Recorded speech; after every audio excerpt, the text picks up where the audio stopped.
ಬಾಗಲಕೋಟೆಯ ಜಿಲ್ಲಾಡಳಿತ ಭವನದಲ್ಲಿ ಮಾನ್ಯ ಶಾಸಕರಾದ ಶ್ರೀ ಭೀಮಸೇನ ಬಿ ಚಿಮ್ಮನಕಟ್ಟಿ ಅವರು ಮಹಾತ್ಮ ಗಾಂಧಿ ರಾಷ್ಟ್ರೀಯ ಗ್ರಾಮೀಣ ಉದ್ಯೋಗ ಖಾತರಿ ಯೋಜನೆಯ ಹೆಸರು ಮತ್ತು ಸ್ವರೂಪವನ್ನು ಬದಲಾಯಿಸಲು ಹೊರಟಿರುವ ಪ್ರಧಾನಿ ನರೇಂದ್ರ ಮೋದಿ ಅವರ ನೇತೃತ್ವದ ಕೇಂದ್ರ ಸರ್ಕಾರದ ವಿರುದ್ಧ ಪ್ರತಿಭಟನೆ ಹಮ್ಮಿಕೊಳ್ಳಲಾಗಿದ್ದು, ಪ್ರತಿಭಟನೆಯಲ್ಲಿ ಮಾಜಿ ಶಾಸಕರು ಹಾಗೂ ಕರ್ನಾಟಕ ಸರ್ಕಾರದ ಕೈಗಾರಿಕಾ ಹಾಗೂ ಮೂಲಸೌಕರ್ಯ ಅಭಿವೃದ್ಧಿ ನಿಗಮದ ಅಧ್ಯಕ್ಷರಾದ ಸನ್ಮಾನ್ಯ ಶ್ರೀ ಎಸ್.ಜಿ. ನಂಜಯ್ಯನಮಠ್ ರವರು, ಎಐಸಿಸಿ ಪ್ರಧಾನ ಕಾರ್ಯದರ್ಶಿಗಳು ಹಾಗೂ ಬಾಗಲಕೋಟೆ ಉಸ್ತುವಾರಿಗಳಾದ ಶ್ರೀ ಪಳನಿಯಪ್ಪನವರು ಹಾಗೂ ಬೀಳಗಿ ಮತಕ್ಷೇತ್ರದ ಜನಪ್ರಿಯ ಶಾಸಕರಾದ ಸನ್ಮಾನ್ಯ ಶ್ರೀ ಜೆ.ಟಿ. ಪಾಟೀಲ್ ರವರು, ಶಾಸಕರಾದ ಶ್ರೀ ವಿಜಯಾನಂದ ಕಾಶಪ್ಪನವರ್ ಹಾಗೂ ಜಿಲ್ಲೆಯ ಎಲ್ಲ ಮುಂಚೂಣಿ ಘಟಕಗಳ ಅಧ್ಯಕ್ಷರು, ಜಿಲ್ಲೆಯ ಎಲ್ಲ ತಾಲೂಕಿನ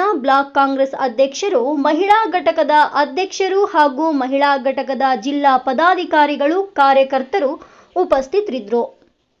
ವರದಿ ಕೆಎಚ್ ಶಾಂತಗೇರಿ, ಕನಕ ಟಿವಿ, ಬಾಗಲಕೋಟೆ.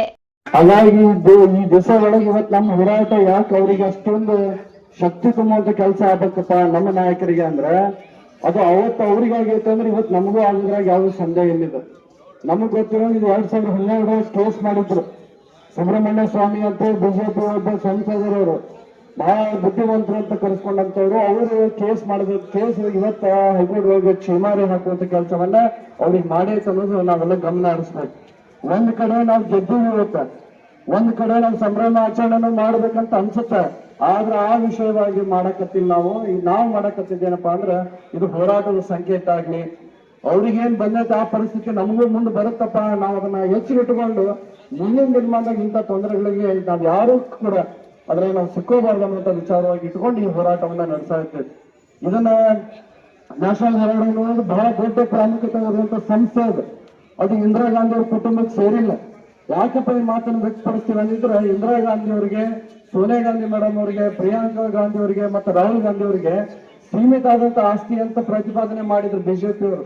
ಆ ಉದ್ದೇಶ ಇಟ್ಕೊಂಡಿದ್ದಾರೆ ಅಂದ್ರೆ ನನಗೆ ಗೊತ್ತಿರೋ ಪ್ರಕಾರ ಇಂದಿರಾ ಗಾಂಧಿ ಅವ್ರನ್ನು ಯಾರು ಸಾಯಿ ಹೊಡಿತಿದ್ದಿಲ್ಲ ಈ ದೇಶದಾಗ, ಅಥವಾ ರಾಜೀವ್ ಗಾಂಧಿ ಅವ್ರನ್ನು ಸತ ತಮಿಳುನಾಡದಾಗ ಯಾರು ಕೊಲೆ ಮಾಡ್ತಿದ್ದಿಲ್ಲ. ಅವ್ರಿಬ್ರು ಸತ್ತಾರಪ್ಪ ಅಂತಂದ್ರೆ ಯಾರಿಗೋಸ್ಕರ ಸತ್ತಾರ ಅಂದ್ರ ಇಂದಿರಾ ಗಾಂಧಿ ಅವರು ಸಾಯುವಂತ ಕಾರಣನು ನಮ್ಮ ದೇಶಕ್ಕೋಸ್ಕರ ಆಯ್ತು, ರಾಜೀವ್ ಗಾಂಧಿ ಅವರು ಸಾಯಕ ಕಾರಣನು ನಮ್ಮ ದೇಶಕ್ಕೋಸ್ಕರ ಸತ್ತಿದ್ರು. ನಾವೆಲ್ಲರೂ ಸ್ವಲ್ಪ ವಿಚಾರ ಮಾಡ್ಬೇಕಾಗ್ತದೆ. ಅಂತ ಇಬ್ರು ನಾಯಕರು ಅಂತ ದೊಡ್ಡ ಕುಟುಂಬದಾಗಿರುವಂತವ್ರು ಶ್ರೀಮಂತರಿದ್ರು, ಆರಾಮಾಗಿರ್ಬೋದಿತ್ತು. ಯಾವ ದೇಶಕ್ಕೋಸ್ಕರ ಸಾಯುವಂತ ಅವಶ್ಯಕತೆ ಇರಲಿಲ್ಲ. ಆ ನಿಟ್ಟಿನೊಳಗ ಆ ಒಂದು ನಿಲುವನ್ನ ತಗೊಂಡು ಬಹಳ ದೊಡ್ಡ ನಿರ್ಧಾರಗಳನ್ನ ತಗೊಂಡಂತ ಇಂದಿರಾ ಗಾಂಧಿ ಅವ್ರನ್ನ ಕೊಲೆ ಮಾಡಲಾಗಿತ್ತು. ಅದೇ ರೀತಿ ರಾಜೀವ್ ಗಾಂಧಿ ಅವ್ರನ್ನ ಕೊಲೆ ಮಾಡದಂತದ್ದು ಅದು ಆ ವಿಚಾರವಾಗಿ ನಮ್ಮ ದೇಶವನ್ನ ಉಳಿಸ್ಕೊಳ್ಳೋಕೋಸ್ಕರ ಅವತ್ತವರು ಇಡೀ ತಮ್ಮ ಪ್ರಾಣವನ್ನ ತ್ಯಾಗ ಮಾಡ್ಬೇಕಾಗ್ತದೆ. ಇದಕ್ಕೆ ತ್ಯಾಗಿಗಳು ಅಂತ ಕರೆಸ್ಕೊಂತಾರೆ.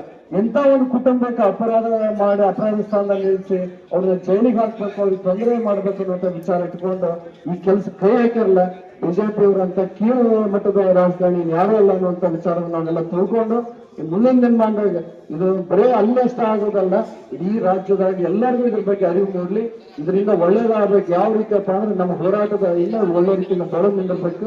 ನಮ್ಮ ನಾಯಕರ ಸಹಾಯ ಸಹಕಾರದ ಜೊತೆಗೆ ಇದೆಲ್ಲ ಈ ಎತ್ತರಕ್ಕೆ ಬೆಳೀಲಿ, ಈ ವಿಷಯಗಳು ಚರ್ಚೆ ಆಗಲಿ, ನಮ್ಮ ಪಕ್ಷವನ್ನು ಸದೃಢ ಮಾಡೋ ಕೆಲಸ ನಾವೆಲ್ಲ ಪಾಲ್ಗೊಳ್ಳೋಣ ಅಂತ ಹೇಳಿ ತಮ್ಮೆಲ್ಲರೂ ಒಂದ್ಸಲ ನನ್ನ ಮಾತಿಗೆ ಬರೋ ಮಾಡ್ತೀನಿ. ನಮಸ್ಕಾರ.